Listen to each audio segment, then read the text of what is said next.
आज हम शुरू करेंगे चैप्टर नंबर 14 या फिर 15, क्योंकि पुरानी बुक में 15 है, नई बुक में 14 है। Chapter number 10 sorry 14 probability class 10। इससे पहले हमने इसकी इंट्रोडक्शन वीडियो बनाई थी, 2 पार्ट में बनाई थी।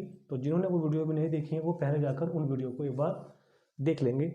इस वीडियो के डिस्क्रिप्शन में आपको लिंक मिल जाएगा, लिंक पर जाएँ, क्लिक करें, पहले उन वीडियो को देखें बहुत ध्यान से किस तरह से प्रोबेबिलिटी मैंने समझाया हुआ है, क्योंकि उसमें कई सारी बातें हैं जो यहाँ पर यूज़ होने वाली हैं।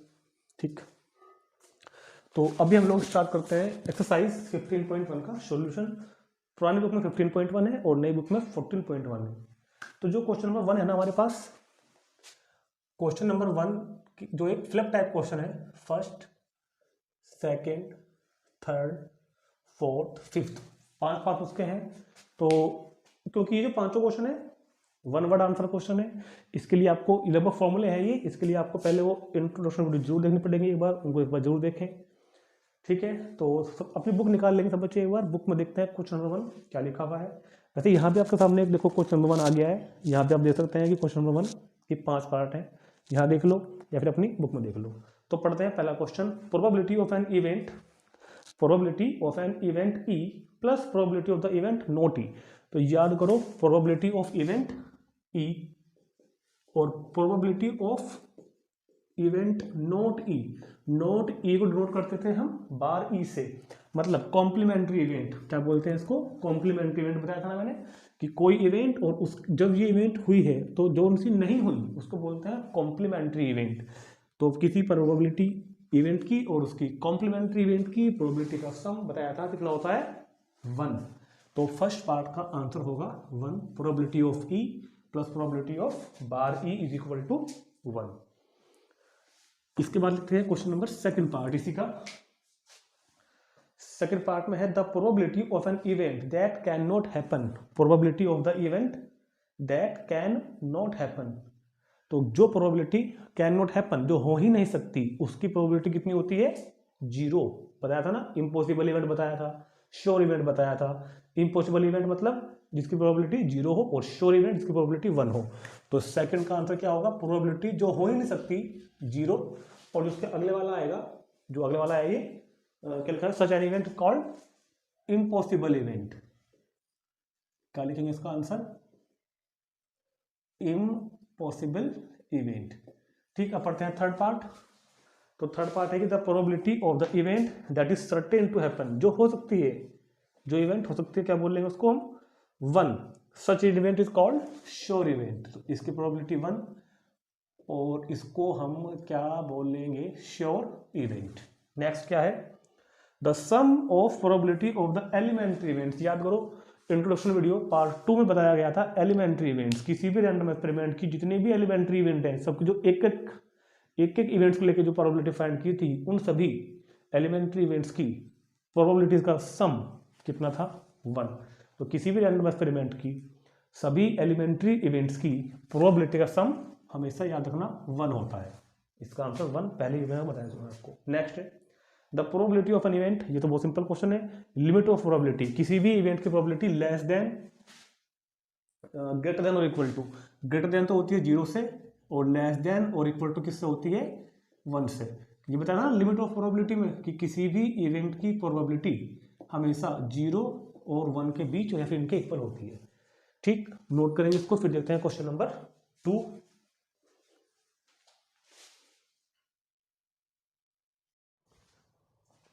अब देखते हैं question number 2।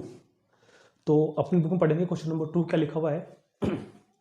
Which of the following experiment have equally likely outcome. Explain करना है इसको कि इन चारों में से कौन से इक्वली लाइकली आउटकम्स हैं, अगर हैं तो क्यों है, और नहीं है तो फिर क्यों नहीं है। ठीक, तो उसके लिए पहले इक्वली लाइकली आउटकम्स होते हैं वो पता हो आप सभी को। तो जिन्होंने अभी इंट्रोडक्शन वीडियो नहीं देखी है ना, उसमें जाकर देखें एक बार कि इक्वली लाइकली आउटकम्स किन्हें बोलते हैं, कैसे मैंने समझाया था। फिर भी मैं यहाँ ही बता रहा हूँ एक बार कि वो आउटकम, अगर कोई सैम्पल स्पेस है, रैंडम एक्सपेरिमेंट का कोई सैम्पल स्पेस है, और उसकी जो भी आउटकम्स हैं उन सब की प्रोबेबिलिटी अगर सेम है, मतलब कि जो भी चांसेस हैं होने के वो सब सेम है, इक्वल है। ठीक, तो उसको बोलते हैं इक्वली लाइकली आउटकम। किसी भी एक्सपेरिमेंट को करने पर जो भी आप पॉसिबल आउटकम्स हैं, उन पॉसिबल आउटकम्स के होने के चांसेस, पॉसिबिलिटी या फिर प्रोबेबिलिटी अगर सेम है तो क्या बोलते हैं उसको, इक्वली लाइकली आउटकम। जैसे कि जब हम एक सिक्के को टॉस करते हैं तो हेड और टेल आने के चांसेस 50-50 होते हैं ना, मतलब 50% चांसेस हेड आएगा और 50% चांसेस क्या है कि टेल आएगा। या इस तरह बोल लो कि 1/2 जो प्रोबेबिलिटी है 1/2 है वो हेड आने की, और टेल आने की भी कितनी प्रोबेबिलिटी है 1/2। तो इसको हम क्या बोलेंगे, इक्वली लाइकली आउटकम्स। कब, जब सभी की जितनी भी आउटकम्स हैं सबकी जो आने की प्रोबेबिलिटी है वो सेम, तो क्या बोलते हैं, इक्वली लाइकली आउटकम। तो यहाँ बताना है पढ़ के हमको इन चारों क्वेश्चनों में कि कौन कौन से इक्वली लाइकली आउटकम्स नहीं है या फिर कौन से हैं। अब जैसे मैंने आपको ये बताया है कि सिक्के को टॉस करने पर हेड आना या फिर टेल आना इक्वली लाइकली होता है, तो कौन से एक्सपेरिमेंट है जो नहीं होते। तो देखो, जिनकी होने की संभावना सेम टू सेम नहीं है, होने की और ना होने की संभावना इक्वल नहीं है, वो नहीं होते हैं। जैसे कि उस दिन भी बताया मैंने आपको पहले वीडियो में कि पंखा है छत पे लगा हुआ, पंखा लगा हुआ है मान लीजिए, वो नीचे गिरेगा या वो नीचे नहीं गिरेगा, तो पता है ना कि पंखे के ना गिरने की संभावना ज़्यादा है। पंखा कभी भी नीचे तो नहीं गिरता ना लगा हुआ छत पे से, या कभी अगर आपने पंखा लगवाया है, मान लो आपने एक नया फैन लगाया अपने घर में छत पे, ठीक है, आपने छत पे एक नया फैन लगवाया है आज ही, तो क्या पॉसिबिलिटी है कि ये सुबह तक गिर जाएगा या नहीं गिरेगा? क्या 50-50 चांसेस है कि गिरेगा? नहीं गिराना कभी किसी का पंखा आज तक, फिर गिर भी जाता है कई बार, लेकिन ज़्यादा चांसेस इस बात के हैं नहीं गिरने के। बहुत ही रेयर केस में, बहुत ही कम केस कैसे हैं कि गिरेगा। तो पंखा गिर भी सकता है, नहीं भी गिर सकता है, लेकिन ज़्यादातर चांसेस किसके हैं, 99.999% चांसेस है ना गिरने के, बहुत ही मिनिमम चांसेस गिरेगा। तो ये इक्वली लाइकली आउटकम नहीं होंगे। तो यहाँ पर हमें क्वेश्चन में पढ़ लेते हैं एक बार। तो क्वेश्चन आपको सामने लिखा हुआ देखो यहाँ पर बुक में अपनी, जब यहाँ देख लो, मैं बुक पढ़ रहा हूँ, आप यहाँ पर देख सकते हैं एक बार। फर्स्ट है which of the experiment have equally likely outcomes, कौन सा आउटकम इनमें से इक्वली लाइकली आउटकम्स है, कौन सा नहीं है। तो पहला पढ़ते हैं एक बार। A driver attempts to start a car, the car starts और डज नॉट स्टार्ट। एक ड्राइवर कार को स्टार्ट करता है तो वो कार स्टार्ट होगी या नहीं। तो वैसे मैंने इसका एक्सप्लेनेशन यहाँ लिखा हुआ है आंसर का, लेकिन ये तो एक लैंग्वेज वाला काम है, पहले समझ लो। ये लैंग्वेज तो आप फिर भी लिख ही लोगे कि अच्छा बताओ, हमको कार में, हमारे पास कार है, हम कार में गए, की लगाई, सेल्फ लगाया, स्टार्ट की, तो स्टार्ट होगी या नहीं होगी। इस बात को बताना है कि ये इक्वली लाइकली है या फिर नहीं है। तो समझो बहुत ध्यान से। अब ये बताओ, कार का स्टार्ट होना या ना होना किन किन बातों पर डिपेंड करता है। हो सकता है कि कार पहले से खराब ही पड़ी हो, इंजन काम ही ना कर रहा हो सकता है कार में फ्यूल ही ना हो, उसमें डीजल पेट्रोल जो भी है, गैस सीएनजी वगैरह हो, वो भी ना हो, तो भी कार स्टार्ट नहीं होगी। भाई कार खराब पड़ी है तो भी स्टार्ट नहीं होगी, फिर तो कुछ ही करते रहो, तो चांसेस इक्वल तो नहीं है ना। और अगर कार बिल्कुल परफेक्ट कंडीशन में है अपनी, तो एक बार में स्टार्ट हो जाएगी। यहाँ पर ऐसा नहीं होता कि अगर आप एक कार, आपके पास एक कार है या आपके पास कोई बाइक भी है, कोई एक्टिवा भी है, आपने उसमें चाबी लगाई और आपने इसको स्टार्ट करने की कोशिश की है अगर, तो क्या ऐसा होता है कि 50-50% चांस भी ये स्टार्ट हो भी जाती है, नहीं भी हो जाती है।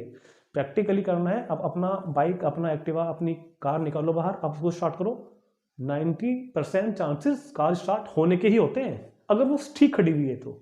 इस केस में तो ये इक्वल लाइकली नहीं होता। हमारे मन में कभी भी कार को या बाइक को स्टार्ट करते हुए ये रहता है क्या कि भाई मैं स्टार्ट करूंगा, भाई देखो हो भी सकती है या नहीं भी हो सकती।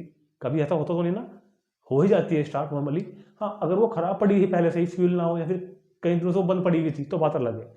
नॉर्मल केस की बात करें, नॉर्मल केसेस में ज़्यादातर स्टार्ट हो ही जाती है। तो यहाँ पर इक्वली लाइकली इवेंट्स नहीं है। तो क्या रीजन देंगे, this statement does not have equally likely outcome as the car may और मे नॉट स्टार्ट।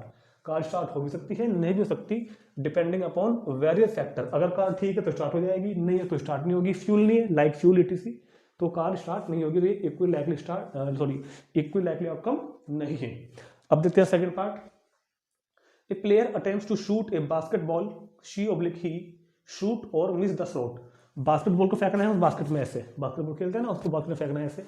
तो वो जब वो प्लेयर ने उसको ऐसे फेंका उसके अंदर जो बास्केट लगी होती है, तो वो उसमें जाएगी या नहीं जाएगी, इसके चांसेस बताने हैं आपको कि ये इक्वली लाइकली आउटकम्स हैं या नहीं है। तो सोचो बहुत ध्यान से, अपने आप ऊपर लेकर देखो, हम खेल रहे हैं और हमको डाल लेंगे, ठीक, तो ऐसा होता है क्या कि ये उसमें बॉल जाएगी या फिर नहीं जाएगी। हो सकता है वो जो प्लेयर है वो जानबूझ के ही इसमें ना डालना चाहे, ये तो फैक्टर है ना एक। मैं अगर प्लेयर हूँ, मैं जानबूझ के नहीं चाहता हूँ, यहाँ पर भी इक्वली लाइकली वाला काम नहीं हो रहा कि जाएगी या नहीं जाएगी, मतलब या फिर कोई प्लेयर ये भी नहीं कह सकता कि देखो मैं 10 बार फेंकूंगा तो 5 बार तो जाएगी और 5 बार नहीं जाएगी, ऐसा भी नहीं होता यहाँ पे। तो ये भी इक्वली लाइकली आउटकम नहीं है, क्योंकि अगर प्लेयर कोई छोटा बच्चा है मान लो, या फिर कोई जानबूझ के ही ना डालना चाहे उसमें, तो ये बॉल उसमें नहीं जाएगी। तो क्या रीजन लिखेंगे, this statement does not have equally likely outcome as the player may shoot or deliberately may not shoot. हो सकता है कि प्लेयर जानबूझकर, इसका पता होता है जानबूझकर, हो सकता है प्लेयर जानबूझ के ही उसमें शॉट ना मारना चाहे अपना, तो बास्केटबॉल में बास्केट में बास्केटबॉल नहीं जाएगी। तो ये भी कैसा होगा, not equally likely outcome. Third पढ़ते हैं, a trial is made to answer a true false question, the answer is wrong or right. क्या लिखा हुआ है कि एक क्वेश्चन का है जो हम लोग पढ़ते हैं ट्रू फॉल्स लगाना है, तो एक क्वेश्चन लिखा हुआ है और उसका आंसर हमको ट्रू फॉल्स में देना है। तो हम क्या लिखा हुआ है कि trial is made to answer true false question, और सपोज दैट हम उसमें ट्रू लगा के आए या हम उसमें फॉल्स लगा के आए, तो अब हमारे मन में क्या बात रहेगी, सोच के बताओ। हमको क्वेश्चन का आंसर आता नहीं था, हम तो एक तुक्का लगा के आ गए, रैंडमली भर के आ गए ट्रू। तो अब क्या मतलब है बात का, हमारा क्वेश्चन ठीक होगा या नहीं। देखो यहाँ 50-50% काम है कि हो भी सकता है नहीं भी, इक्वल है बिल्कुल, चाहे तुम जानबूझ के भी करके आओ चाहे जानबूझ के ना भी करके आओ। अगर आपने ट्रू लगाया है तो 50% चांसेस हैं कि आपका आंसर ठीक भी हो सकता है, गलत भी हो सकता है। ऐसे ही अगर आप फाल्स लगा के आओगे तो भी 50% चांसेस है कि आपका आंसर ठीक भी हो सकता है और गलत भी हो सकता है। तो ये वाला इक्वली लाइकली आउटकम्स होते हैं। तो this statement have equally likely outcomes as it is known that the solution is either right or wrong, या तो सॉल्यूशन राइट होगा या फिर सॉल्यूशन रॉन्ग होगा, तो रॉन्ग होगा। तो इसके अकॉर्डिंग ये इक्वली लाइकली आउटकम है। नेक्स्ट पढ़ते हैं हम, देखो क्या लिखा हुआ है, the baby is born it is a boy or girl. एक बेबी, एक बच्चा पैदा हुआ है तो वो लड़का होगा या लड़की होगा। तो दो तो केस होते हैं दुनिया के अंदर, या तो लड़का होता है फिर लड़का होता है, नॉर्मली बात करें अगर हम। तो जब कोई बच्चा हो रहा होता है तो मान लो कि अस्पताल में ट्रीटमेंट चल रहा है उसका, फैमिली वाले बाहर खड़े हुए हैं, तो दो बातें मन में होती हैं, यार लड़का होगा या लड़की होगी, और इन दोनों में तो कोई ना कोई एक काम हो भी जाता है। तो यहाँ भी 50-50% चांसेस होते हैं बॉय या बेबी गर्ल के होने के लिए। तो ये भी इक्वली लाइकली आउटकम होगा। तो this statement have equally likely outcome as it is known that the newly born baby can either boy or a girl. ठीक, तो ये थे इक्वली लाइकली आउटकम्स के ऊपर कुछ क्वेश्चन। अब देखते हैं क्वेश्चन नंबर 3। क्वेश्चन नंबर 3 भी आप यहीं कहीं समझ सकते हैं, यहीं कहीं मैं आपको बताता हूँ, पढ़ लो पहले एक बार। कहता है कि why is a tossing a coin, पढ़ो अपनी बुक में पढ़ सकते हो, यहाँ भी लिखा हुआ है।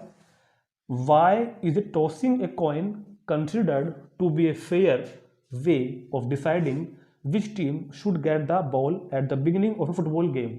तो सिंपल सी, बहुत ही सिंपल सी लैंग्वेज लिखी हुई है, और कह रहा है कि किसी भी फुटबॉल मैच को स्टार्ट करने से पहले, या नॉर्मली हम लोग मैच देखते हैं, क्रिकेट मैच देखने से पहले, शुरू होने से पहले सिक्के को टॉस करके ही क्यों ये डिसाइड किया जाता है कि चांस, मतलब बैटिंग या बॉलिंग जो भी लेगा वो पहले कौन लेगा।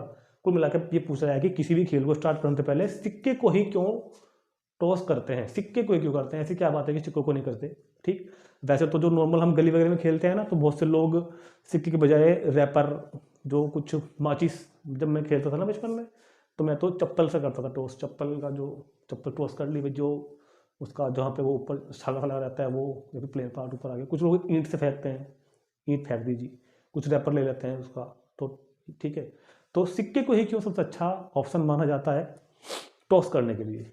तो देखो इसका जवाब ये होगा कि सिक्का जो होता है, जो कॉइन जो होता है, वो फेयर होता है। फेयर मतलब अनफेयर कह लो या फिर अनबाइज्ड कह लो, अनबाइज्ड या फिर फेयर, क्योंकि सिक्का जब बनता है ना तो वो दोनों तरफ लगभग नहीं, जिससे हम टॉस करते हैं हम उससे की बात कर रहे हैं, इक्वली मटेरियल उसमें लगाया जाता है, इस तरफ भी और हेड की तरफ भी, टेल की तरफ भी। तो जब हम उसको टॉस करते हैं तो हेड या फिर टेल आने के चांसेस अलग अलग नहीं होते, इक्वल होते हैं कि हेड भी आ सकता है टेल भी आ सकता है। जब हम किसी चप्पल को टॉस करते हैं तो ध्यान रखना, जो प्लेन वाला पार्ट है वो ऊपर आने की संभावना ज़्यादा होती है। जब हम कभी ईंट को टॉस करेंगे तो ईंट में तो एक तरफ हल्का सा गड्ढा होता है, जहाँ पे ईंट में अंदर की तरफ कंपनी का नाम लिखा हुआ होता है, एक तरफ फ्लैट होती है, मतलब जो फ्लैट वाला पोर्सन है वहाँ पर मेटेरियल ज़्यादा लग गया, जिसका ज़्यादा लग गया उसका वेट बढ़ गया, उसके नीचे गिरने की पॉसिबिलिटी ज़्यादा हो जाएगी। तो इसलिए हम कॉइन को टॉस करना ज़्यादा बेटर समझते हैं। तो इसका आंसर क्या लिखेंगे हम लोग, क्वेश्चन नंबर 3 का आंसर, बिकॉज, क्या लिखेंगे उसका आंसर, बिकॉज द क्या लिखेंगे, because the number of possible outcomes only 2। सिक्के को छानने पर जो पॉसिबल आउटकम्स हैं वो ओनली 2 है। And these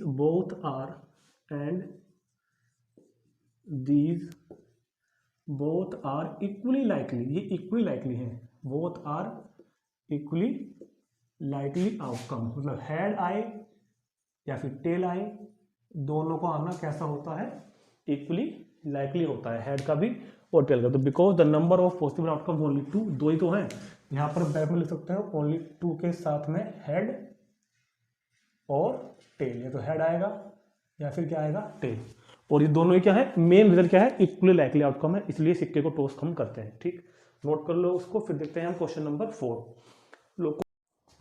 now start question number 4। तो प्रोबेबिलिटी की लिमिट क्या बताई थी, 0 to 1। किसी भी इवेंट की प्रोबेबिलिटी 0 होती है या 1 होती है, फिर 0 और 1 के बीच में होती है। तो जी देखते हैं हम क्वेश्चन नंबर 4, आपके सामने लिखा हुआ है कि ये 4 इवेंट दिए हुए हैं, 2/3, -1/5, 15% और 0.7। 4 इवेंट्स की प्रोबेबिलिटी गिवन है मेरे सामने कि which of the following can not be the probability of an event, इनमें से कौन सी किसी भी इवेंट की प्रोबेबिलिटी नहीं हो सकती। तो इसके लिए आपको क्या करना है, प्रोबेबिलिटी जो होती है किसी भी इवेंट की, जो लिमिट मैंने आपको बताई थी, वो 0 और 1 के इक्वल या उनके बीच में होती है। 0 होगी, 1 होगी या बीच में होगी। तो इनमें से चेक कर लो कि कौन सी इस रेंज से बाहर जा रही है। 2/3 इस रेंज में है, हो सकती है। 15%, देखो 15% का मतलब होता है 15/100, मतलब 0.15, तो ये भी 0 1 के बीच में होगी, तो ये भी किसी इवेंट की प्रोबेबिलिटी हो सकती है। 0.7 भी इस रेंज में आ रहा है, तो ये भी किसी न किसी इवेंट की प्रोबेबिलिटी हो सकती है। लेकिन -1.5 is not between this range, क्योंकि दिस इज -1.5 लेस देन 0, ये तो 0 से छोटी है। भाई 0 यहाँ हो गई, 1 यहाँ हो गया, तो -1.5 तो कहिए भाई यहाँ पे पड़ेगा ना जाके, इस रेंज से बाहर हो गया ना। तो -1.5 किसी भी इवेंट की प्रोबेबिलिटी नहीं हो सकती। तो इस क्वेश्चन का जो करेक्ट आंसर है वो होगा -1.5। तो क्या लिखेंगे, बी, मतलब -1.5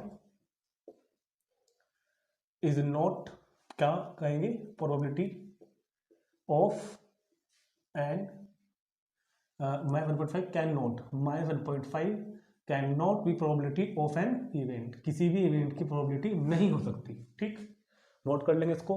फिर देखते हैं क्वेश्चन नंबर 5। तो क्वेश्चन नंबर 5 पढ़ो, क्या लिखा है आपके सामने, कह रहा है कि if probability of E 0.05, what is the probability of not E. Probability find करनी है मुझको क्वेश्चन नंबर 5 में, किसकी, नॉट ई की। नॉट ई का मतलब क्या होता है, प्रोबेबिलिटी ऑफ बार ई, यानी ई की कॉम्प्लीमेंट्री इवेंट। ई की क्या होती है, ये कॉम्प्लीमेंट्री इवेंट, जो ई के ना होने पे होती है। ठीक, और इनके बीच में जो रिलेशन बताया हुआ है आपको, एक फॉर्मूला बताया था मैंने आपको कि प्रोबेबिलिटी ऑफ कॉम्प्लीमेंट्री इवेंट बार ई का इज इक्वल टू होता है 1 माइनस प्रोबेबिलिटी ऑफ ई। तो नॉट ई की फाइंड करने के लिए 1 में से इस वाले को माइनस कर देंगे, तो आंसर आ जाएगा 0.95। इसका आंसर कितना हो जाएगा, 0.95। ठीक, तो क्वेश्चन नंबर 5 भी कंप्लीट हो गया, नोट करो इसको। फिर देखते हैं क्वेश्चन नंबर 6। क्वेश्चन नंबर 6, तो क्वेश्चन नंबर 6 पढ़ेंगे अपनी बुक में, या फिर इधर देखते हैं एक बार कि क्या लिखा हुआ है। क्वेश्चन नंबर 6, ए bag contain lemon flavoured candies only. एक बैग के अंदर ओनली लेमन फ्लेवर कैंडीज है, जैसे टॉफी होती है ना, लेमन की, मैंगो की, कुछ इस तरह टॉफीज है। तो कहता है कि a bag contain only lemon flavour candies only. Malini takes out 1 candy without looking into the bag. Malini ने बैग के अंदर से बिना देखे एक कैंडी उठाई, बाहर निकाली। What is the probability that she take out. तो क्या प्रोबेबिलिटी है बात की, जो बाहर निकाली हुई कैंडीज है वो N orange flavour candies first part में पूछा है, एंड लेमन फ्लेवर कैंडीज ये सेकंड पार्ट में पूछा है। तो वैसे तो अगर देखा जाए तो क्वेश्चन ओरली क्वेश्चन है, क्योंकि हमको पता है कि बैग के अंदर सिर्फ लेमन फ्लेवर्ड कैंडीज हैं, जब बैग के अंदर ओनली लेमन फ्लेवर कैंडीज हैं तो उसमें से हाथ डाल के निकालने पर ऑरेंज वाली कहाँ से आ जाएगी, जब उसमें है ही नहीं ऑरेंज वाली। कह रहा है ना साफ साफ कि बैग के अंदर ओनली लेमन फ्लेवर कैंडीज है। तो जो फर्स्ट पार्ट में कहा है what the probability of N orange flavour candy, this is impossible event, तो प्रोबेबिलिटी इज 0। फिर कह रहा है कि लेमन फ्लेवर कैंडीज, अब जब बैग के अंदर है ही लेमन फ्लेवर वाली तो आएगी वही, तो this is a sure event या फिर सर्टेन इवेंट, तो प्रोबेबिलिटी ऑफ दिस इज 1। तो क्वेश्चन तो ओरली है, बस थोड़ा सा लिख देते हैं। तो क्या लिखोगे यहां पर, तो यहां पर लिखते हैं हम since the bag contain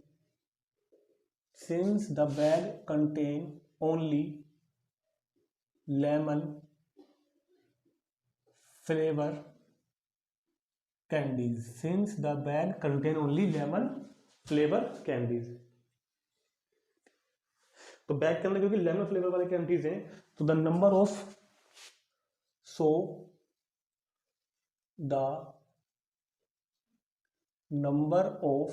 orange flavor candies, so the number of orange flavor candies, तो ऑरेंज फ्लेवर वाले कैंडीज तो वहां पर है ही नहीं, तो कितनी हो जाएंगी 0। अब आते हैं इन दोनों की प्रोबेबिलिटी पर, तो क्या लिखोगे probability,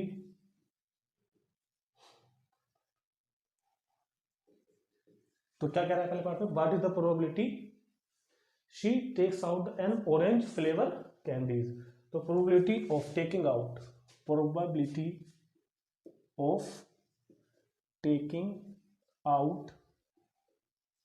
orange flavour candy, orange flavour candy की प्रोबेबिलिटी कितनी होगी 0 लिख देना, क्योंकि it is an impossible event, क्योंकि ये इम्पॉसिबल इवेंट है तो क्या होगी 0। Number second, probability of taking out lemon flavour candies, lemon flavour candy की प्रोबेबिलिटी कितनी होगी 1, क्योंकि जब उसमें है ही लेमन वाली तो वही बाहर निकल के आएगी, तो इट इज सर्टेन इवेंट या फिर sure event, it is A sure event, क्या लिखोगे it is A sure event. तो ये इसका आंसर आ गया क्वेश्चन का 0 और 1, ओरली क्वेश्चन था ये, तो आसान क्वेश्चन था, नोट करो उसको। फिर देखते हैं question number 7।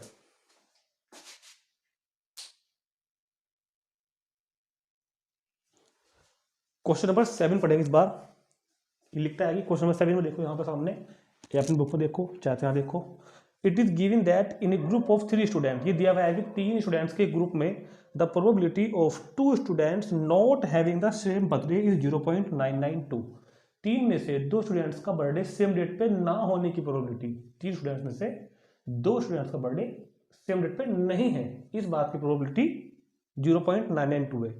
What is the probability that the 2 students have the same birthday, तो प्रोबेबिलिटी जो गिवन है वो है 2 बच्चों का बर्थडे सेम ना होने की, हमको फाइंड करनी है प्रोबेबिलिटी 2 बच्चों का बर्थडे सेम होने की।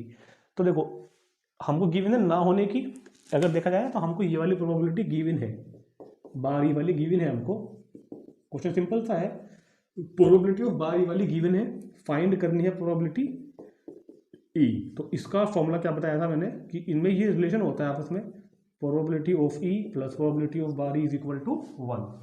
तो कॉम्प्लीमेंट्री इवेंट की प्रोबेबिलिटी गिवन है, सिंपल वाली जो उसके साथ की होगी वो निकालनी है, तो फॉर्मूला अप्लाई कर देंगे, ये वाला क्वेश्चन हो जाएगा। ठीक, तो क्या है कि it is given that the group of 3 students the probability of 2 students not having the same birthday is 0.992, तो जो हमको उसमें गिवन होती है ना उसको हम लोग ई मानते हैं। अब कुछ बच्चे ये समझेंगे कि सर यहाँ पर तो नॉट हैविंग वाला लिखा हुआ है तो उसको हमने ई क्यों मान लिया, कोई प्रॉब्लम नहीं है, आप नोट हैविंग वाली को बारी मान के भी कर लो, क्योंकि ऐसा हमें लगता है ना सोच के कि नोट वाली है तो ये कॉम्प्लीमेंट्री वाली है, कोई प्रॉब्लम नहीं है, नोट हैविंग वाली अगर गिवन है तो चाहे बारी माने कर लो चाहे ई माने कर लो, क्योंकि फिर भी जो गिवन होती है ना उसको हम लोग ई मानते हैं, तो मैं इसको ई माने करूँगा, बार ई मान के भी कर सकते हैं।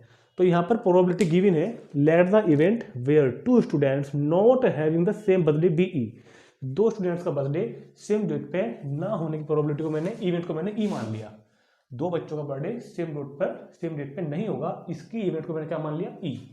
तो इट इज गिवन दैट की probability of E is equal to 0.992।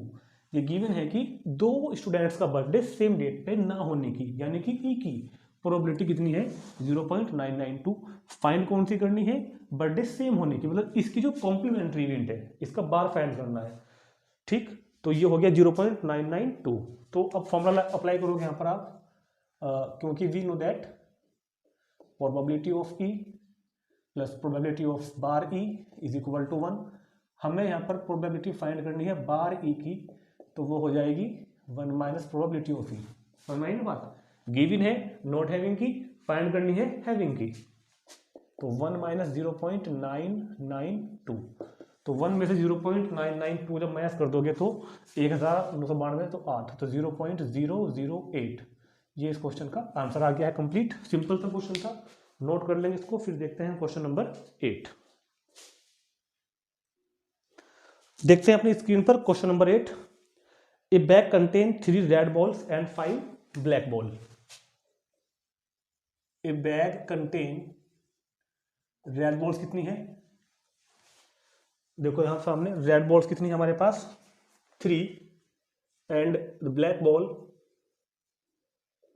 Red balls 3 and black ball is equal to 5। A bag contain 3 red ball and 5 black ball.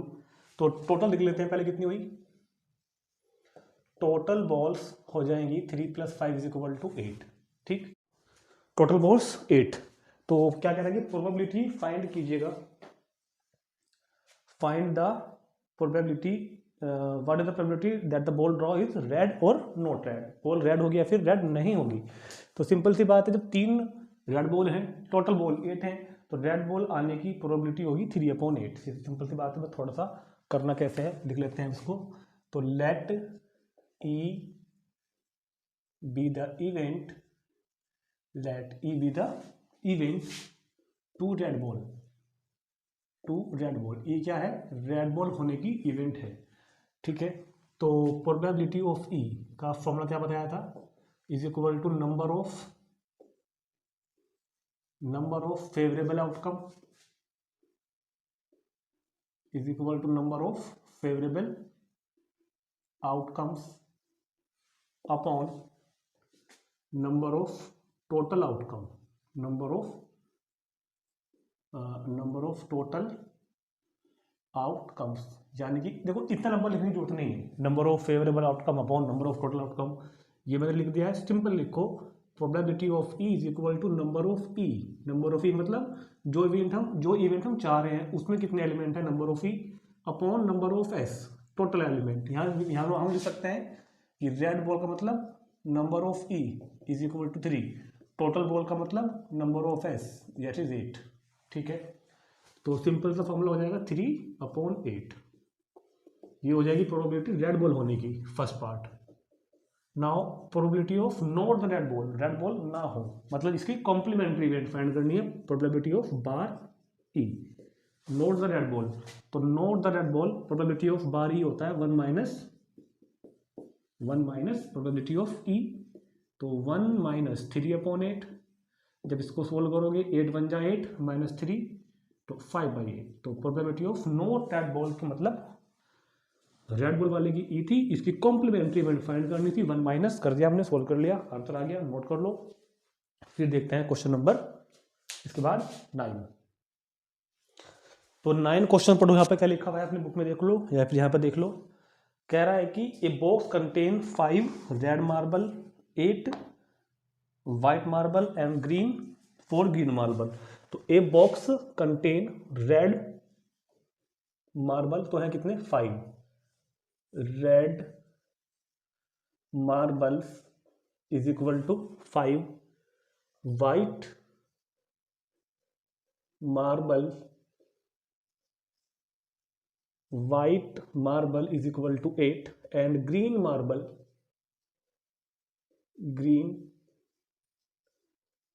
Marbles is equal to 4। ठीक, तो a bag contain red marble 5, white marble 8 and green marble 4। तो पहले देख लेते हैं total, जो कि हमारा नंबर ऑफ एस का काम करेगा, टोटल मार्बल्स यानी कि number of S is equal to 5 + 8 + 4 बराबर 8 और 5 13 और 4 17। ठीक, तो ये हो गया नंबर ऑफ टोटल मार्बल। क्या कह रहा है आगे, व्हाट इज द प्रोबेबिलिटी, अच्छा, one marble is taken out of the box at random, bag से रैंडमली एक मार्बल निकाला गया, बताना है कि ये मार्बल होने की क्या क्या प्रोबेबिलिटी है, रेड होने की क्या प्रोबेबिलिटी है, व्हाइट होने की क्या प्रोबेबिलिटी है, और नॉट ग्रीन होने की क्या प्रोबेबिलिटी है। तो फर्स्ट पार्ट लिखेंगे हम, probability of red marble, probability of red marble.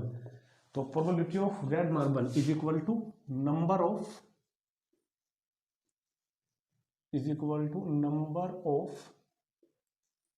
क्या होगा, favourable outcome, number of favourable outcomes upon number of total outcome upon number of total outcome. तो नंबर ऑफ फेवरेबल आउटकम हम चाह रहे हैं रेड मार्बल निकल के आए, तो रेड कितने हैं 5, टोटल कितने हैं 17, आंसर आ गया, रेड 5 टोटल 17। सेकंड क्या कह रहा है, सेकंड कह रहा है probability of white marble, probability of white marble. तो व्हाइट मार्बल कितने हैं मेरे पास, नंबर ऑफ फेवरेबल कौन इस बार व्हाइट मतलब कि 8 अपॉन टोटल मतलब कि 17, आंसर आ गया। Third probability of not green, जो कि ग्रीन ना हो, तो ऐसे कितने मार्बल हैं जो ग्रीन नहीं है, ग्रीन 4 है ना, तो ये दोनों ऐसे हैं जो ग्रीन नहीं है, 8 + 5 13, तो ग्रीन नहीं है, अपॉन टोटल मतलब 17, तो 13 अपॉन 17। क्वेश्चन कंप्लीट, नोट करो इसको, बहुत ही आसान क्वेश्चन चल रहे हैं। अब देते हैं क्वेश्चन नंबर के बाद तुरंत अपना 10, क्वेश्चन नंबर 9 के बाद क्वेश्चन नंबर 10।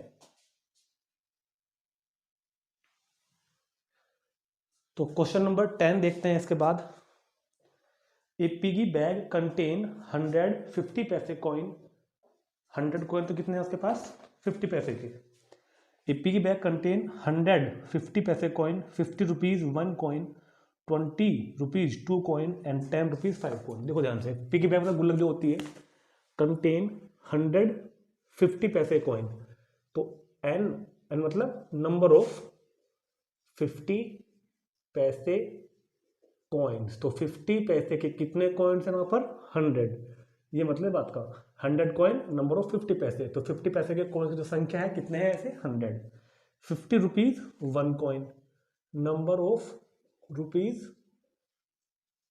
1 कॉइन्स, 1 रुपीज 1 के कॉइन कितने हैं 50, 20 है, फिर इसके बाद number of rupees 2 coin, rupees 2 के जो कॉइन्स हैं वो कितने हैं वहां पर 20, and 10 rupees 5 coin, number of rupees 5 coins, ऐसे कितने हो गए 10, ये दिया हुआ है। 50 पैसे के कॉइन 100, 1 रुपीज के 50, 2 रुपीज के 20 एंड 5 रुपीज के 10। तो पहले टोटल भी कर लेते हैं इनका एक बार, तो टोटल हो जाएगा यहाँ पर जो कि टोटल कॉइन्स जो कि हमारा नंबर ऑफ एस का काम करेगा, 100 + 50 + 20 + 10 150 180, तो 180 यहाँ पर टोटल नंबर ऑफ कॉइन्स हो गए हैं। It is equally likely that one of the coin will fall out when the bank is turn upside down, जब उस पिगी बैंक को उल्टा करते हैं ना, तो इन सभी कॉइन्स के बाहर निकलने की जो इवेंट है वो इक्वली लाइकली इवेंट है, जो मैंने आपको पहले बताया था, सबकी प्रोबेबिलिटी सेम है। तो what is the probability that the coin first will be a 50 paise coin, तो फर्स्ट पार्ट में पूछ रहा है प्रोबेबिलिटी ऑफ 50 पैसे कॉइन, 50 पैसे के कॉइन बाहर गिरेगा, 50 पैसे का सिक्का बाहर निकलेगा, 50 पैसे का सिक्का बाहर निकलेगा, इसकी क्या प्रोबेबिलिटी होगी, तो क्या फॉर्मूला है, नंबर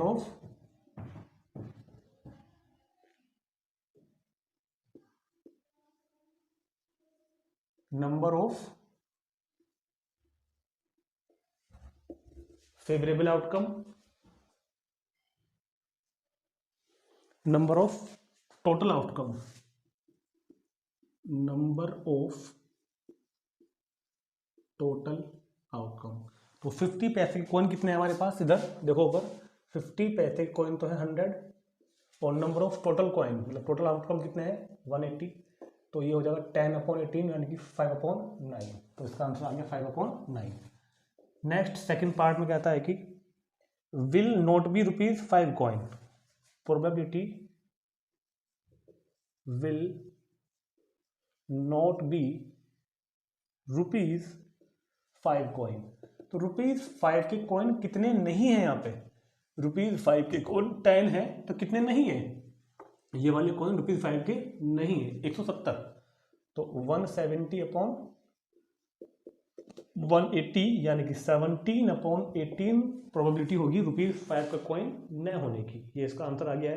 इसको हम ऐसे भी कर सकते हैं कि पहले प्रोबेबिलिटी फाइंड करो ₹5 के कॉइन होने की, और इसको देखो हम ऐसे भी कर सकते हैं, पहले प्रोबेबिलिटी फाइंड करेंगे ₹5 के कॉइन की, ₹5 के कॉइन की कितनी आएगी 10/180, ठीक है ना। ₹5 के जो सिक्के हैं वो 10 तो है 10/180 यानी कि 1/18।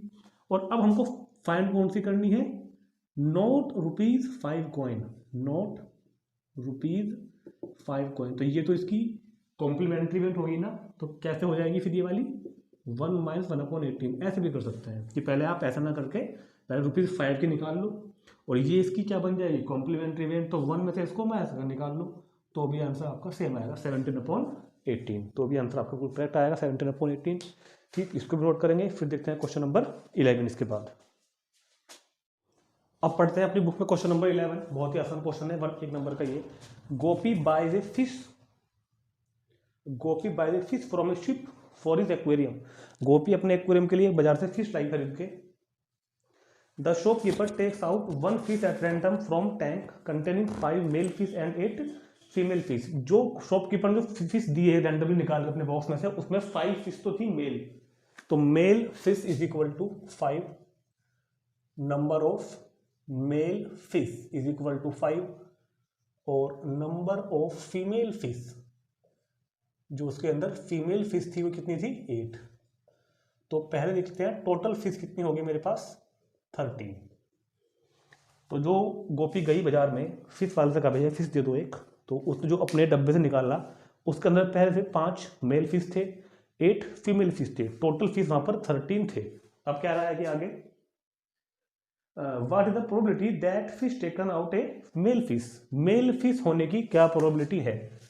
तो प्रोबेबिलिटी ऑफ मेल फिश कि जो फिश वो लाई है खरीद कर, जिसको मिली है वो मेल फिश होगी। तो क्या फॉर्मूला होगा, number of favourable outcome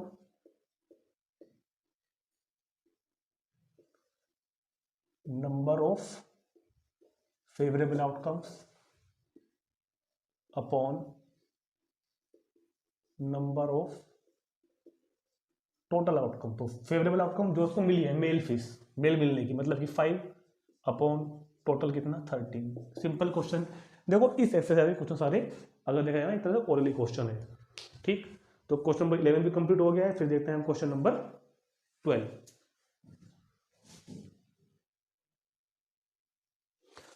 question number 12 ये आपके सामने था, देखो ध्यान से पढ़ो। A game of chance consist of spinning an arrow. आपने देखा होगा ना फिल्मों में खेलते हैं, वो एक गोल तरह का जैसे स्पिन बना हुआ है, यहाँ पे एक स्पिन बना हुआ होता है, उसमें ऐसे मारते हैं फेंक के निशाना, एक नुकीला वो होता है फेंक के मारते हैं बहुत तेजी से, जहाँ लग गया वो जीत जाएगा। उसमें 1 पे तो 1 इसको 1 मिलेगा, 2 पे लगा तो 2 पे मिलेंगे, इस तरह खेल होता है एक। तो एक गेम ऑफ चांस कंसिस्ट है, इसको ऐसे घुमा देंगे पहले बहुत तेजी से, और जो निशान लगाएगा वो ऐसे फेंक के मारेगा उसके ऊपर। ठीक, तो जहाँ भी लग जाएगा ना वो जीत जाता है। तो इस तरह से होता है। तो एक game of chance consist of spinning an arrow which comes to rest pointing at one of the number. तो जब इसको घुमाएंगे ना स्पिन को, तो ये जो एरो बना हुआ बीच में, देखो एक एरो बना हुआ है ना बीच में, यहाँ पे एक एरो बना हुआ है, ये एरो या तो 1 पे रुकेगा या 2 पे, 3 पे, 4, 5, 6, 7, 8 कहीं भी आकर रुक सकता है। And these are equally likely outcome, और इसके रुकने की जो आउटकम है वो इक्वली लाइकली है, 1 से लेकर 8 तक किसी भी नंबर पर रुकना इक्वल है। What is the probability that it will point at 8 पे रुकेगा एंड ओड नंबर पर रुकेगा, a number greater than 2 and a number less than 9। तो पहले यहाँ पर देखते हैं हम इसका जो क्या कहते हैं सैंपल स्पेस क्या बनेगा। यहाँ पर जो हमारे पास total possible of number outcomes कितने होंगे, तो सैंपल स्पेस, अगर हम इसके सैंपल स्पेस की बात करें तो यहाँ पर हमारे पास जो आउटकम है वो 1 भी हो सकता है, 2 भी, 3 भी, 4, 5, 6, 7, 8 तक कोई भी रिजल्ट आ सकता है। वो जो एरो है वो कहीं भी रुक सकता है, 1 से लेकर 8 तक कहीं भी। तो number of total outcome, number of S मतलब इज इक्वल टू कितना हो गया 8। अब बात करते हैं प्रोबेबिलिटी ऑफ, जो इसमें पूछा है फर्स्ट पार्ट कि प्रोबेबिलिटी 8 की एरो 8 पे आकर रुकेगा, तो बताओ प्रोबेबिलिटी ऑफ 8 पे आने की। तो जो आपको एरो है ना, ये 1 पे भी रुक सकता है, 2 पे भी रुक सकता है, 3 पे भी, 4 पे भी, 5 पे भी, 6 पे भी, 7 पे भी और 8 पे भी। तो 8 पे ही रुकेगा, ये तो एक चांस है। और टोटल जो संभावनाएं है, जो टोटल पॉसिबिलिटीज है रुकने की, वो 8 की 8 है। 1 से लेकर 8 तक कहीं भी रुक सकता है। तो total of number of favourable outcome तो यहाँ पर 1 है, हम चाहते हैं कि 8 पे रुके, तो ये तो एक ही है ना। और नंबर ऑफ टोटल आउटकम रुक कहाँ कहाँ सकता है, 1 से 8 तक कहीं भी। कंफ्यूज नहीं होना यहाँ पर 8 को लेके कि 8 है, तो 8 तो वो एक ही है जहाँ जहाँ हम चाहते हैं कि 8 पे रुके, मगर रुक तो कहीं भी सकता है ना। तो 1/8 इसकी क्या हो जाएगी, प्रोबेबिलिटी 8 पे आने की। अगला क्या है, the number odd, an odd number. तो probability of an odd number. अब यहां पर देख के बताओ कि ओड नंबर कौन कौन से हैं। तो प्रोबेबिलिटी ऑफ ओड नंबर, तो देखो ओड नंबर कौन कौन सा है मेरे पास, 1, 3, 5, 7, ये ओड नंबर है ना। तो नंबर ऑफ फेवरेबल आउटकम तो 4 हो गए, हम चाहते हैं कि ये ओड पर रुके, तो फेवरेबल आउटकम तो कितने हो गए 4 upon number of total outcome, रुक सकता है कहीं भी 1 से लेकर 8 तक, तो 8। तो कितना हो गया 1/8। Number of favourable outcome 4, number of total outcome मतलब 8। थर्ड कह रहा है probability of A number greater than 2, A number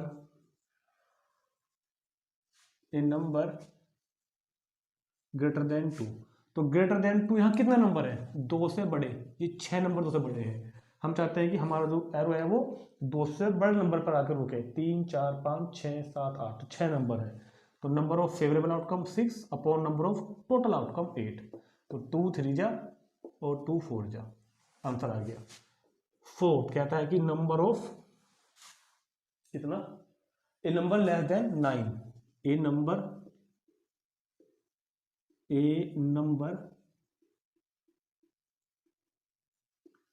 less than 9। तो लेस देन 9 तो ये सारे ही हैं, लेस देन 9 तो ये सारे ही हैं। तो नंबर ऑफ फेवरेबल आउटकम 8 के 8 है, नंबर ऑफ टोटल आउटकम वो भी 8 के 8 ही है, तो 1। तो इसका आंसर कितना हो गया, एक बार 1। नोट करो इसको, फिर देखते हैं इसके बाद हम question number 13।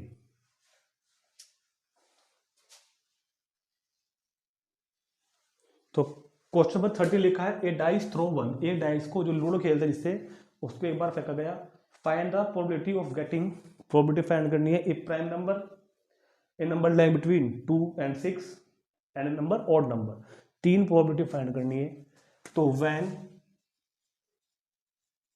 When die throw once, जब एक डाई को 1 टाइम हम थ्रो करेंगे तो सैंपल स्पेस पॉसिबल आउटकम क्या क्या बनते हैं, 1 2 3 4 5 6। तो number of S, sample space में कितने एलिमेंट होंगे 6। चलो अब फर्स्ट पार्ट पे क्या कह रहा है वो प्रोबेबिलिटी, ए प्राइम नंबर, ए प्राइम नंबर। तो अगर प्राइम नंबर आने के इवेंट को हम E1 से डिनोट करें, प्राइम नंबर आने के इवेंट को हम E1 से डिनोट करें, तो प्राइम नंबर कौन कौन से हैं इसके अंदर, देखो 2 प्राइम नंबर है, 3 प्राइम नंबर है और 5। 1 प्राइम नंबर नहीं होता, प्राइम नंबर 2 से स्टार्ट होता है, जो सिर्फ अपने आप से डिविजिबल उसे बोलते हैं प्राइम नंबर अदर देन 1। तो 2 3 5 क्या हो गया यहाँ पर प्राइम नंबर। तो नंबर ऑफ E1, तो प्राइम नंबर कितने मेरे पास 3 है। तो प्रोबेबिलिटी ऑफ E1 मतलब probability to be a prime number is equal to number of E1, जो फॉर्मूला बताया हुआ है आपको, अपॉन नंबर ऑफ S। तो number of E1 3, number of S 6, यानी कि आंसर आ गया 1/2। क्लियर। सेकंड कह रहा है a number between 2 and 6, a number between 2 to 6। तो 2 से 6 के बीच में कौन कौन से नंबर होंगे, 2 से 6 तक होगा 3, 4 और 5, ये 3 तो होंगे। तो नंबर ऑफ E2 कितना हुआ इस बार, नंबर ऑफ E2 कितना हुआ इस बार 3। तो प्रोबेबिलिटी ऑफ E2, तो फॉर्मूला क्या है, number of favourable outcome upon number of total outcome, that is 3/6 मतलब 1/2, खत्म answer. Number third, an odd number, an odd number. अब कह रहा है बच्चों एन ओड नंबर, तो एन ओड नंबर की प्रोबेबिलिटी कितनी होगी, पहले उसका इवेंट लिख लेते हैं ना। ओड नंबर का इवेंट क्या होगा, E3। ओड नंबर का इवेंट क्या होगा, ओड नंबर का 1, 3, 5। तो number of E3 is equal to कितना 3। तो फॉर्मूला लगा देते हैं, probability of E3 is equal to number of E3 upon number of S is equal to number of कितना हो गया इधर 3/6, तो ये भी 1/2। तो इसका आंसर भी कितना हो गया मेरे पास 1/2। नोट कर लेंगे इसको। क्वेश्चन हमारा ये भी कंप्लीट हो गया है। और इसमें अब हमारे देखो इस वीडियो में हमने 1 से लेके 13 तक के क्वेश्चन कर लिए हैं।